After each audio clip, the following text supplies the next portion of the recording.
अस्सलाम वालेकुम। हमारा यूट्यूब चैनल तबस्सुम किचन पे आपको वेलकम कहते हैं। आप देख रहे हैं कि हम यहाँ पे साग काट रहे हैं। यहाँ पे साग पालक बनने लगा है।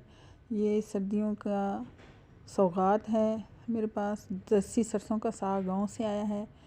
मैं इसको धो रही हूँ और इसमें से बहुत अच्छी खुशबू आ रही है। ये खुशबू वाला बहुत अच्छा साग है। इसको अच्छी तरह काट के धो के वॉश कर लें, इसमें से मिट्टी सारी निकल जाए।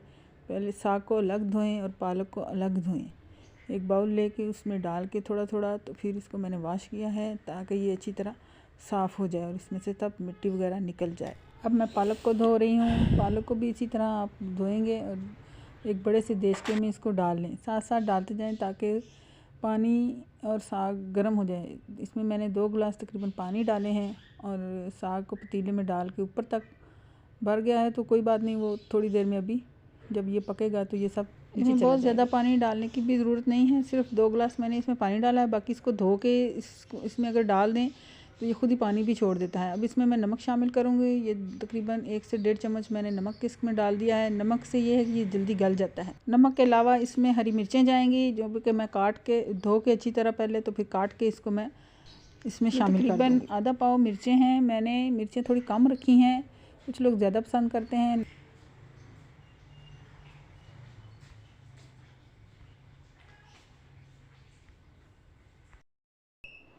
मिर्ची शामिल करने के बाद अब इसको आप पकने के लिए रख दें। ये तकरीबन 2-2.5 घंटे देचके में पकेगा और इसके बाद हम चेक करेंगे कि ये गल गया है।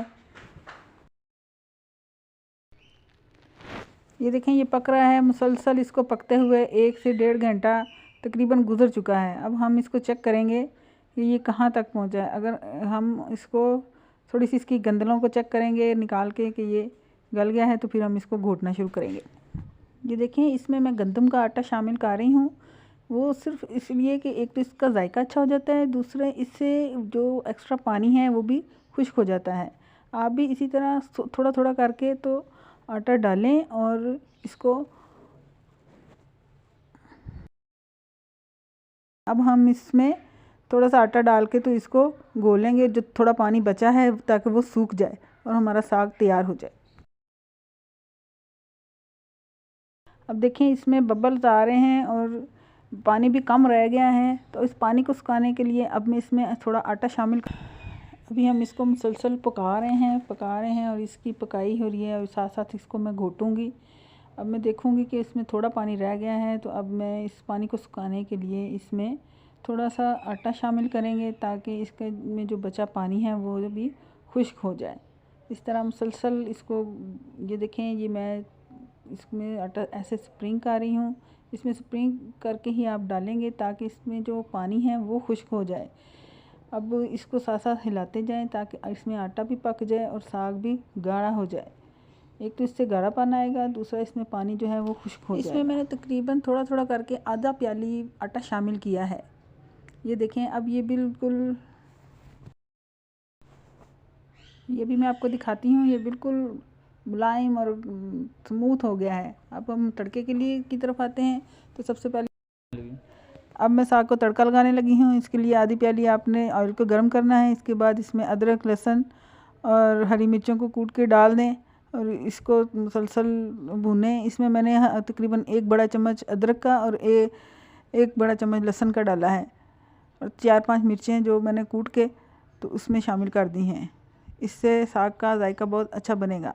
अब इसको आप मुसलसल भून लें। भूनने के बाद अभी इसमें मैं हरी प्याज शामिल करूँगी और हरी प्याज शामिल करने के बाद इसमें हम साग शामिल कर देंगे।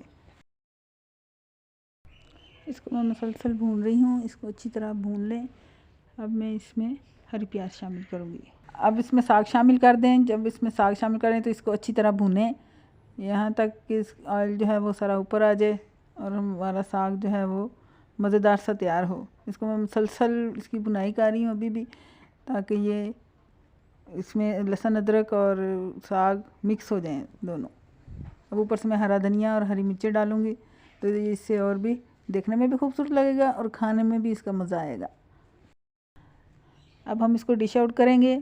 एक बाउल में आप इसको निकालें, ऊपर उसके मक्खन डालें और हरा धनिया डाल के। ये बहुत यमी सा साग बना है। इसको खाएं, इसके साथ मकई की रोटी खाएं।